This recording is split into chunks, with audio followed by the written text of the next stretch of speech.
I spent 18 months creating a groundbreaking cybersecurity system that could anticipate and eliminate threats before they even occurred. Nextech Solutions seemed like the ideal place to develop it, well-funded, cutting-edge, and equipped with all the resources I needed. What I didn't realize was that CEO Victor Carlton had a different agenda. He waited until my project was nearly complete, then planned to steal it. My name is Sophia Chin, and until yesterday, I was the lead AI architect at Nextech Solutions.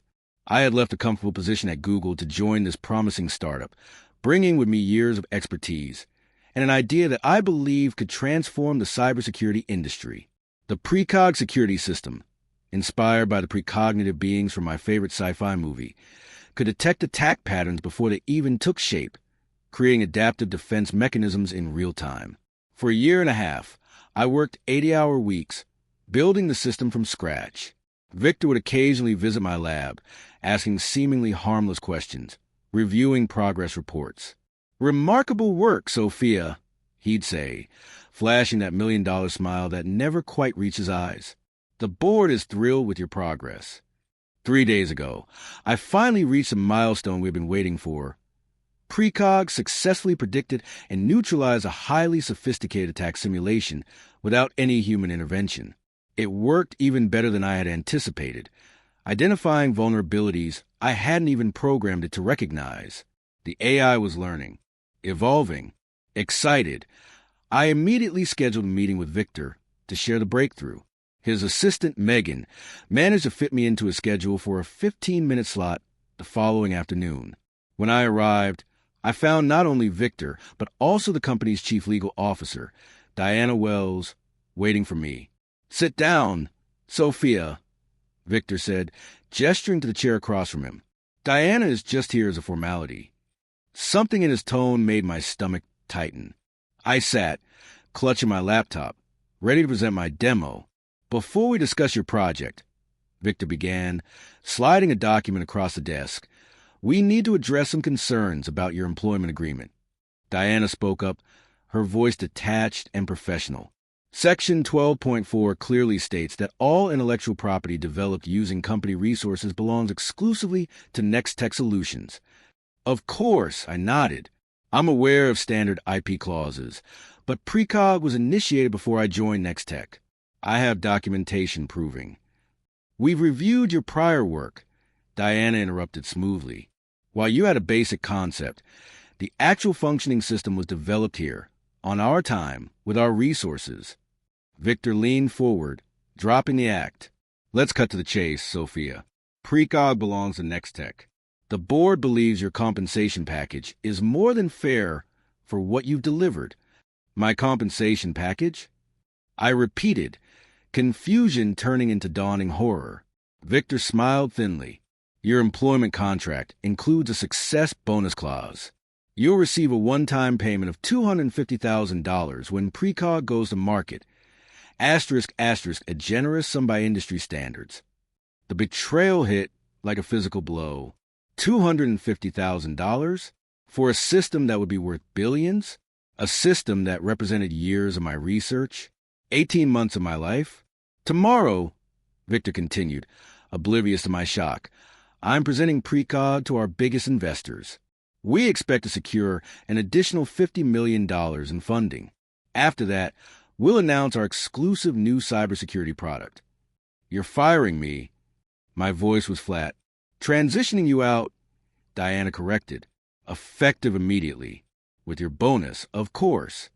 "Congratulations. Your employment is terminated," Victor added, flashing that predatory smirk I had seen him use on competitors, but never on me. "Our legal team confirms your algorithm belongs to Nextech under your contract." I should have argued, threatened legal action, made a scene, but instead, a strange calm settled over me. They expected resistance. They had prepared for it. What they didn't know was that I had prepared. 6 months ago, I discovered that Victor had accessed my secure development server after hours. Nothing was stolen, but the intrusion alerted me. From that moment, I started building safeguards into Precog, not just to protect it from external threats, but from internal ones too. I nodded quietly and handed over my laptop. "Of course, Mr. Carlton." Good luck with the investor demo tomorrow. Security escorted me back to my workspace, where I packed my personal belongings under watchful eyes. As I exited the building, badgeless, carrying a cardboard box, a cliché of corporate dismissal, I smiled, thinking about the special code. Hidden within the presentation, the sequence was programmed to activate precisely 10 minutes into the night. I neither panicked nor schemed revenge. Instead, I ordered takeout, mindlessly watched television, and waited. At 9:30 p.m., my phone rang. It was Megan, Victor's assistant. "He wants to see you," she stated abruptly. "Now." "It's nearly 10 p.m. I replied evenly. "He says it's urgent. A car is already en route to your apartment." 40 minutes later, I was ushered into NEX's conference room. Victor sat alone at the head of the table, his usually pristine appearance now in disarray. Tie loosened, hair ruffled from his restless fingers running through it repeatedly. "Fix it," he commanded the moment the door clicked shut behind me. I sank into a chair, deliberately unhurried. "Fix what exactly?" "Don't play games, Sophia. You sabotaged the demo." I arched an eyebrow. "How could I? I've been gone for 24 hours. Security watched me clear out my desk. I didn't take any devices or access any systems. Victor slammed his palm on the table. The test run crashed the entire framework. It started flagging non-existent threats, generating thousands of false positives. It's completely dysfunctional. Sounds like a technical glitch. I remarked, "Have you tried turning it off and on again?" His face reddened with frustration. "This isn't a joke. We have 12 major investors arriving tomorrow. $50 million at stake. Your investors," I reminded him coolly. "Your system, not mine." Victor inhaled sharply, visibly working to rein in his temper. When he spoke again, his tone had the polished persuasion that had once convinced even me to trust him. "Look, perhaps we were hasty yesterday. I'm willing to renegotiate a more equitable arrangement.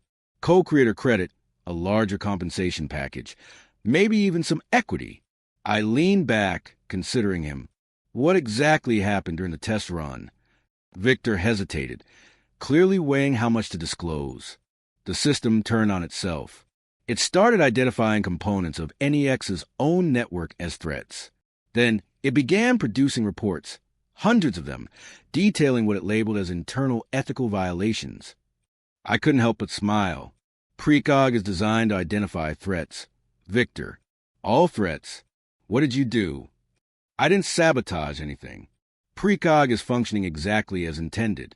It's an AI system designed to evolve and protect against malicious activities. During development, I trained it on case studies of cyber attacks, including instances where the threat originated from within an organization. Victor turned pale. You trained it to spy on us? I trained it to recognize threats wherever they emerge. It's detecting something it deems malicious within NEX. I wonder what that might be.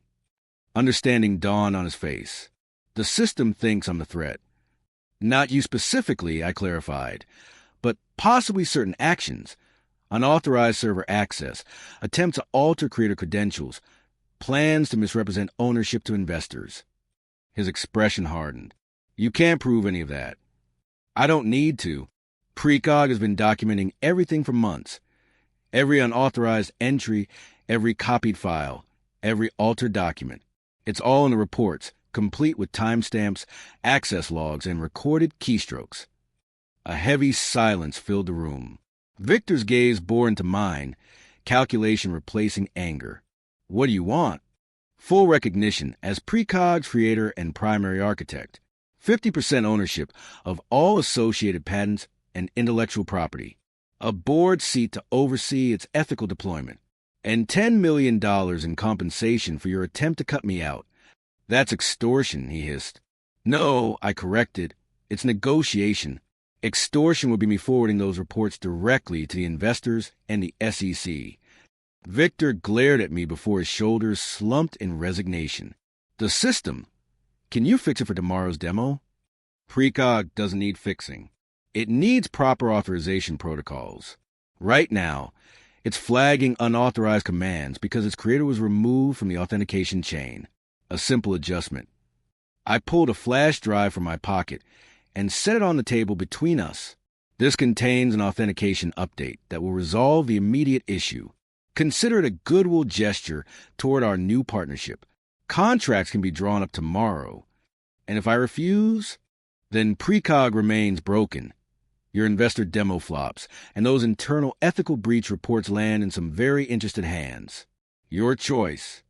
Victor reached for the flash drive. You planned this all along. No, I corrected. I hoped it wouldn't be necessary. But after catching you in my secure server 6 months ago, I built safeguards for the system and for myself. His jaw tightened. How did you know I'd try to cut you out?